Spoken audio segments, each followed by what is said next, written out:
नमस्कार, मैं रवीश कुमार। तो दिल्ली पुलिस ने झूठ बोला कि पैलेट गन का इस्तेमाल नहीं हुआ है। दिल्ली पुलिस अब जवाब क्यों नहीं दे रही है? राहुल गांधी की प्रेस कॉन्फ्रेंस के बाद तो जवाब देना चाहिए। हिंदू की रिपोर्ट आई तब तुरंत दिल्ली पुलिस ने ट्विटर पर इस रिपोर्ट के लिंक के नीचे लिख दिया कि पैलेट गन का इस्तेमाल नहीं हुआ है। इसके बाद तो दिल्ली पुलिस को बोलना चाहिए। राहुल गांधी ने पुलिस के झूठ को सामने से पकड़ लिया, सबको दिखा दिया। सरकार ने कहा है कि कोई पैलेट गन यूज नहीं हुई। कहा है ना, ये देखिए, ये है पैलेट गन। इसको कहते हैं पैलेट गन। इसको कहते हैं पैलेट गन।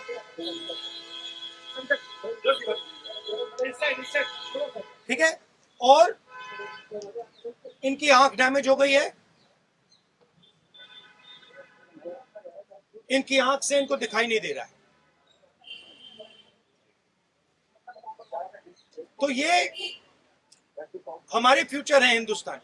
ऐसे हजारों युवाओं पर पैलेट गन चलाई गई है, लाठी चलाई गई है, मारा गया है, पीटा गया है। और ये क्या कर रहे हैं? पीसफुल प्रोटेस्ट कर रहे हैं। पैलेट गन को लेकर जब वीडियो वायरल होने लगा तब पुलिस ने खंडन करना शुरू कर दिया। फिर पुलिस रुक भी गई। उसे लगा होगा कि उसके खंडन के बाद पत्रकार रुक जाएंगे और पैलेट गन के शिकार लोगों की खबरें नहीं करेंगे। द हिंदू की विजेता सिंह और आशना बुटानी ने अपनी रिपोर्ट नहीं हटाई और अपनी रिपोर्ट पर कायम रही। उसके बाद दूसरे कई पत्रकारों ने पैलेट गन के इस्तेमाल पर रिपोर्टिंग शुरू कर दी। स्क्रोल के आयुष तिवारी की रिपोर्ट आई, न्यूज लॉन्ड्री के अवधेश कुमार की रिपोर्ट आई, आर्टिकल 14 की सबा गुरमत, वायर के Vipul Kumar, times of India की नेहा मिश्रा, इंडिया टुडे के आनंद सिंह की रिपोर्ट आ गई। जिस पैलेट गन की बात को पुलिस छुपाना चाहती थी, अखबार के पत्रकारों ने पुलिस की पोल खोल दी। इसमें एक रिपोर्ट का जिक्र अलग से करना जरूरी है। आउटलुक के पत्रकार को भी पैलेट गन के छर्रे लगे हैं। इस पत्रिका के पत्रकार अभिषेक शर्मा की रिपोर्ट है। जिस पत्रकार को छर्रे लगे हैं उसका नाम नहीं दिया गया है। ऑल्ट न्यूज के पत्रकार मोहम्मद जुबैर ने भी एक व्यक्ति का वीडियो अपने ट्विटर पर शेयर किया है जिसमें प्रदर्शन में शामिल वह व्यक्ति अपने शरीर पर पैलेट गन की चोटों के निशान दिखा रहा है।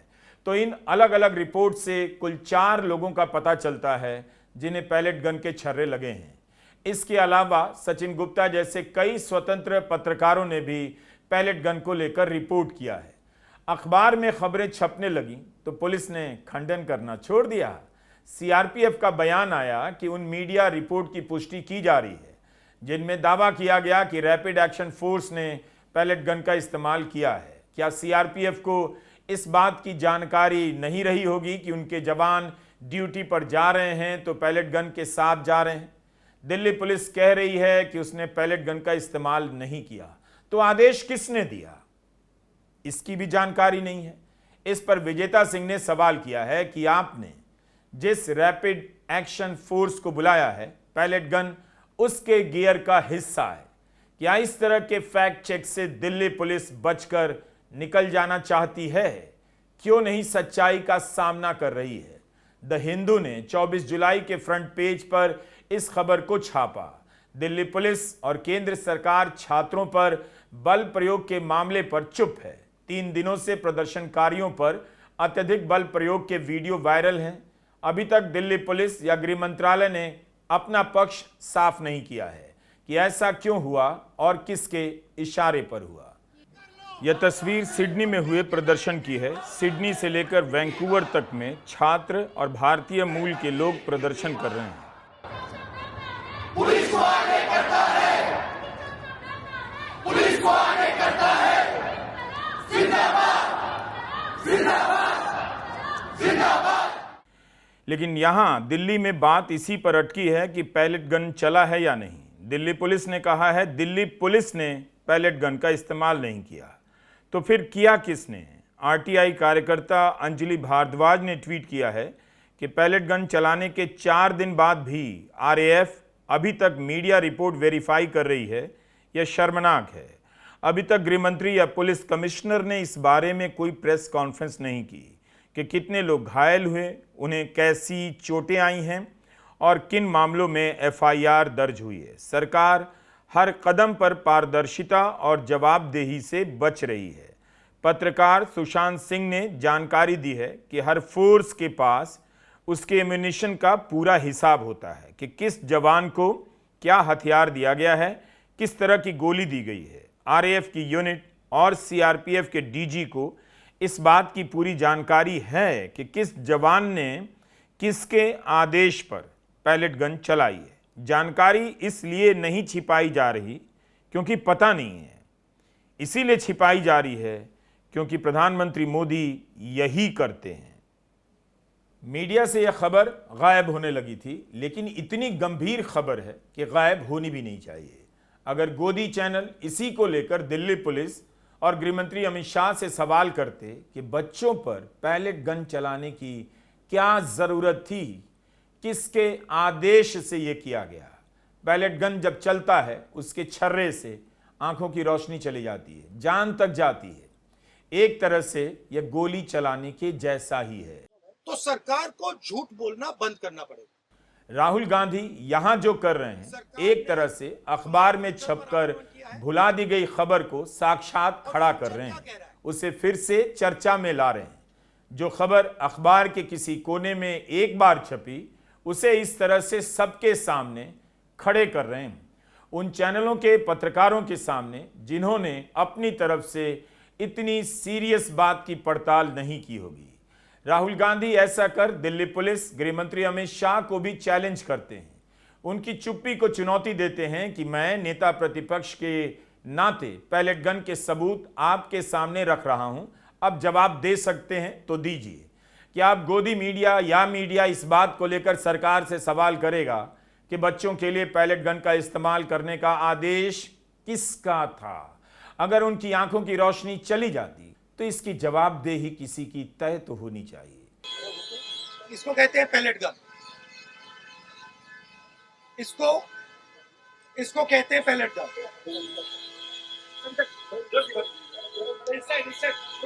ठीक है, और इनकी आंख डैमेज हो गई है, इनकी आंख से इनको दिखाई नहीं दे रहा है।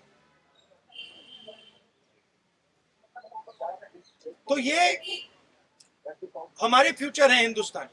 ऐसे हजारों युवाओं पर पैलेट गन चलाई गई है, लाठी चलाई गई है, मारा गया है, पीटा गया है। और ये क्या कर रहे हैं? पीसफुल प्रोटेस्ट कर रहे हैं। क्यों कर रहे हैं?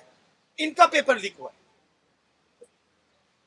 इन्होंने पुलिस का एग्जाम किया, मेहनत की, सालों मेहनत की, और फिर एक दिन इनको बताया गया कि भैया पेपर लीक हो गया है, आपके पास 60-70 लाख रुपए नहीं है, जिसके पास है वो पेपर खरीद के चला गया, आप जानो, आपका काम जानो। और ये लाखों लोगों के साथ हुआ है।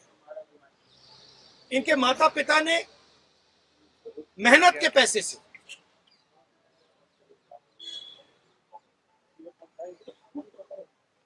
इनको अपॉर्चुनिटी दी। तो सरकार को झूठ बोलना बंद करना पड़ेगा। सरकार ने हमारे फ्यूचर पर आक्रमण किया है, इनका फिजिकल डैमेज हुआ है। मैं आपसे कह नहीं सकता हूं कि इनकी आंख बचेगी नहीं बचेगी, इनकी कोई गलती नहीं। साहिल के बारे में इंडियन एक्सप्रेस में खबर छपी है। दिल्ली यूनिवर्सिटी के स्कूल ऑफ ओपन लर्निंग के छात्र हैं साहिल लोचब। 20 जुलाई के प्रदर्शन में हिस्सा लेने गए थे। उन्होंने बताया है कि फ्रस्ट्रेट हो चुके थे। 2024 में दिल्ली पुलिस रिक्रूटमेंट एग्जाम का फॉर्म भरा, परीक्षा कैंसिल हो गई क्योंकि पेपर लीक हो गया। साहिल का इलाज एम्स में चल रहा है। दाहिनी आंख में उनकी रोशनी कमजोर नजर आ रही है, खतरा भी है कि कहीं रोशनी जा सकती है। एम्स के एक अधिकारी ने एक्सप्रेस से पुष्टि की है कि साहिल को पैलेट गन के कारण चोट आई है। साहिल कहते हैं कि सिक्योरिटी गार्ड मेरी तरफ आ रहे थे, मैंने हाथ जोड़े, लेकिन तभी मेरे चेहरे के दाहिने तरफ कुछ जोर से लगा, मैं नीचे गिर गया। उसके बाद लेडी हार्डिंग हॉस्पिटल में मेरी आंख खुली, वहां से सफदरजंग अस्पताल ले जाया गया, फिर एम्स। साहिल के पिता दीपक ड्राइवर हैं और उनका परिवार नजफगढ़ में रहता है। हमने पोजीशन क्लियर कर दी है, स्टूडेंट्स ने पोजीशन क्लियर कर दी है। जो उनकी मांग है उसे हम रिपीट कर रहे हैं। Dharmendra Pradhan is a criminal education minister. He has to be removed. He is a symbol of the collapse of our education system. He has to go. He is the reason. He is the reason my brother has got shot. He is the reason thousands of people are outside. He has to go. किसी भी संवेदनशील जिम्मेदार media के लिए यह बड़ी खबर होनी चाहिए कि सरकार पैलेट गन का इस्तेमाल कर रही है। हमने आपको पिछले वीडियो में बताया था कि जम्मू कश्मीर में इसके इस्तेमाल से कई लोगों की आंखों की रोशनी चली गई, आंशिक तौर पर, पूरी तरह भी। पैलेट गन का इस्तेमाल बताता है कि राज्य अपने नागरिकों को किस तरह देख रहा है। दिल्ली पुलिस ने अभी तक एक भी प्रेस कॉन्फ्रेंस नहीं की है। इस आंदोलन ने यह भी दिखाया है कि सरकार भविष्य में जनता के सड़क पर आने की संभावनाओं को कुचलने के लिए किस तरह की तैयारी करके बैठी है। इन चीजों के इस्तेमाल से भविष्य के आंदोलनों को डराया जाता है कि उनका भी यही हाल किया जाएगा, पैलेट गन का इस्तेमाल होगा, अब किसी प्रदर्शन में मत जाओ। फेस रिकॉग्निशन के लिए कैमरे लगाए गए, बहुत लोगों को पता भी नहीं कि उनकी प्राइवेसी का हनन किया जा रहा है। लाठी में कीलें लगाकर मारने की भी खबरें आई हैं। मुंबई के शिवाजी पार्क में आए इन युवाओं के पोस्टर देखिए, इन युवाओं को भी देखिए। इन्होंने स्कूल कॉलेज में कितनी मेहनत की होगी। इन्हें एक ईमानदार परीक्षा व्यवस्था सरकार नहीं दे सकी, जबकि 2014 से लेकर आज तक एक ही पार्टी की सरकार है, एक ही प्रधानमंत्री हैं। 2021 से धर्मेंद्र प्रधान शिक्षा मंत्री हैं। इन छात्रों की मांगों से किसी सरकार को इतनी चिढ़ कैसे हो सकती है कि वह पैलेट गन के इस्तेमाल की इजाज़त दे सकती है? क्या कोई सरकार अपने छात्रों की आंखों की रोशनी लेना चाहती है? क्या उसे इस पर माफ़ी नहीं मांगनी चाहिए? यही नहीं, सरकार को जो काम करना चाहिए वह काम भी उससे नहीं होता।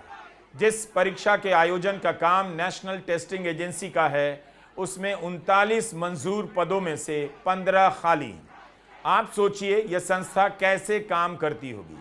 यह जानकारी केंद्रीय शिक्षा राज्य मंत्री सुकांता मजुमदार ने राज्यसभा में दी है। इस समय एनटीए में केवल 24 लोग हैं, 197 लोग कॉन्ट्रैक्ट पर हैं।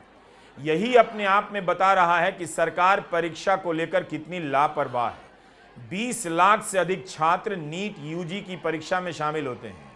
इसके आयोजन में शामिल कराने वाली संस्था एनटीए में केवल 24 स्थायी लोग हैं।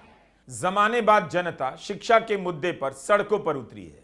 यह बताता है कि शिक्षा के संस्थानों के भीतर कितनी घुटन हो गई है। संस्कृति और धर्म के नाम पर अंधविश्वासों को वैज्ञानिक घोषित किया जा रहा है।